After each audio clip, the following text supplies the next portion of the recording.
మన సాగర పంచాయతీ కుసుముగూడ గ్రామంలో అయితే మొదటిసారిగా ఆంధ్రప్రదేశ్ ప్రభుత్వం రైతు సాధికార సంస్థ మరియు సంజీవిని సంస్థ దింసా ఎపిఓ సాగరమల్లి ఎపిఓల ద్వారాగా మనకి ఈరోజు అయితే నేచురల్ ఫార్మింగ్లో భాగంగా ఇది 46 రకాల విత్తనాలతో శుద్ధి చేసిన విత్తనాలతో ఇది మనకు నేచురల్ ఫార్మింగ్లో భాగంగా పంట కోత అయిన తర్వాత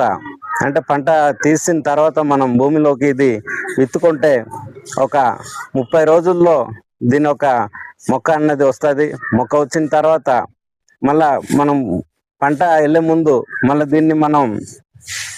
డిస్ట్రాయ్ చేసి తర్వాత దీన్ని మనం ఒక ఆర్గానిక్ ఎరువుగా తయారైన తర్వాత అప్పుడు మనం పంట వేసినట్లయితే అది పంట బలం కానీ దాని యొక్క కాండం కానీ దాని యొక్క పంట పనితీరు కానీ చాలా పుష్టిగా ఉంటుంది అనేసి ఇది గవర్నమెంట్ వాళ్ళు ఒక పరిశోధన చేసి మనకు అందిస్తున్నారు. ఈరోజు మన పంచాయతీలో అయితే మనకు అగ్రికల్చర్ డిపార్ట్మెంట్ నుండి అందిస్తున్నారు.